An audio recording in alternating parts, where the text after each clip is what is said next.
안녕하세요 청년부 여러분, 장한별 목사입니다. 오늘 본문에서는 제자들과 예수님, 그리고 이미 예수님을 배반하기로 작정한 가룟 유다가 등장합니다. 예수님께서 괴로워하며 자신을 배신할 사람이 여기에 있다는 말씀을 하시자 모든 제자들이 그 사람이 누구일지 궁금해합니다. 예수님은 자기가 떡을 찍어 건네주는 사람이 자신을 배신할 사람이라고 조용히 말씀하시며 유다에게 떡을 찍어주십니다. 그러고는 내가 할 일을 속히 하라고 말씀하십니다. 그 자리에 있던 그 누구도 예수님께서 무슨 말씀을 하시는 건지, 왜 유다가 황급히 일어나는지 몰랐다고 오늘 본문은 마무리되고 있습니다. 오늘 본문을 처음 접하는 분들, 그리고 여러 번 접한 분들이더라도 이상하게 느껴지는 부분이 아마 있을 것이라 생각합니다. 분명히 베드로의 지시에 따라 요한이 질문을 드렸고 예수님께서는 26절처럼 대답하셨는데 왜 그 자리에 있던 그 누구도 가룟 유다를 의심하거나 막았던 사람이 없었을까요? 보통 우리는 예수님과 제자들의 마지막 식사 장면을 떠올리며 레오나르도 다빈치의 최후의 만찬을 떠올리는 경우가 많습니다. 하지만 당시의 사료를 근거로 한 성경학자들의 고증에 따르면 예수님과 제자들은 가운데 U자형 탁자 하나를 두고 둘러 모여 있었을 것이라고 합니다.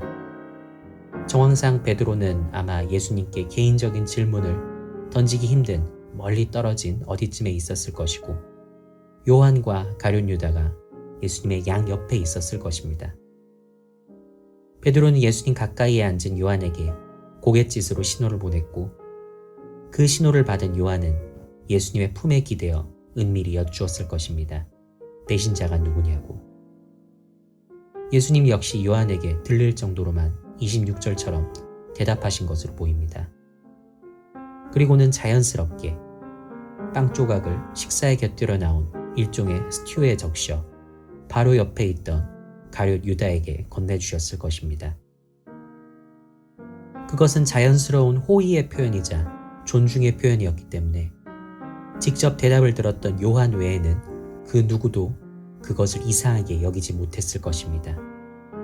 더군다나 당시의 식탁 예법에 따르면 집주인 또는 잔치를 연 사람의 양옆은 상석이었기 때문에 그날 가룟 유다가 다른 제자들의 의심을 살 만한 일은 더욱 적었을 것입니다. 누가 예수님께서 바로 옆에 앉으셨던 사람이 예수님을 바로 그날 저녁에 배신할 것이라고 상상이나 할 수 있었을까요? 질문을 드렸던 요한 역시 설마 그날 바로 배신할 것이라고는 생각조차 못했기 때문에 대답을 듣고도 다른 제자들과 마찬가지로 별다른 의심을 품거나 제지하지 않았던 것으로 보입니다. 여기에서 예수님의 고뇌를 볼 수 있습니다. 예수님께서는 끝까지 가룟 유다를 사랑하는 마음을 저버리지 않으셨습니다. 심지어 본문에서 가룟 유다가 다른 제자들의 의심을 받지 않도록 조용히 내보내주는 것 같은 모습도 보여주십니다. 정작 웅성거리던 제자들 중 그 누구도 사태의 시급함과 위험성을 눈치채지 못하고 있었습니다. 가룟 유다는 스승이신 예수의 빵 조각은 받았지만 사랑하는 마음은 받지 않고 사탄의 손에 이끌려 예수님을 팔아넘길 계획을 시행합니다. 이런 의미에서 본문 30절은 참 절묘한 끝맺음입니다. 유다가 그 조각을 받고 곧 나가니 밤이러라. 요한복음에서 어둠은 죄와 죽음, 무지를 나타내는 상징입니다.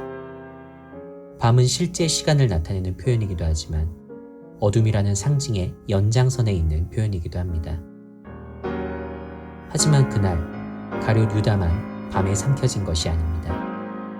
예수님을 제외한 그 자리에 있던 모든 제자들이 캄캄한 밤중에 있었던 것입니다. 우리는 성령님의 도움이 없이는 여전히 영적으로 무지하며 예수님을 통해 아버지 하나님께 받은 영원한 생명이 없이는 영원히 죽을 수밖에 없는 그런 존재입니다. 그렇기 때문에 우리는 항상 조심하고 또 겸손해야 합니다. 내가 죄를 짓지 않는 정도에서 그치지 않고 옆에서 벌어지는 죄악을 무심코 방조하지 않는 일까지 힘쓸 수 있어야 합니다. 물론 우리가 무지하고 어리석어도 예수님께서는 우리를 미워하지 않으십니다. 하지만 적어도 우리가 성도라면, 예수님의 생명을 얻은 존재라고 자부한다면 그런 무지와 어리석음으로 인한 실수를 줄여나가야 할 필요가 있습니다. 오늘 하루가 이런 깨달음이 있는 하루가 되기를 바랍니다. 여전히 갈피를 잡지 못한 우리에게 주님의 뜻과 마음을 깨닫게 해달라고 기도하는 하루가 되기를 바랍니다. 구하는 자에게 꾸짖지 않고 후히 주시는 우리 주 그리스도의 은혜가 함께하기를 축복하고 기도합니다. 아멘.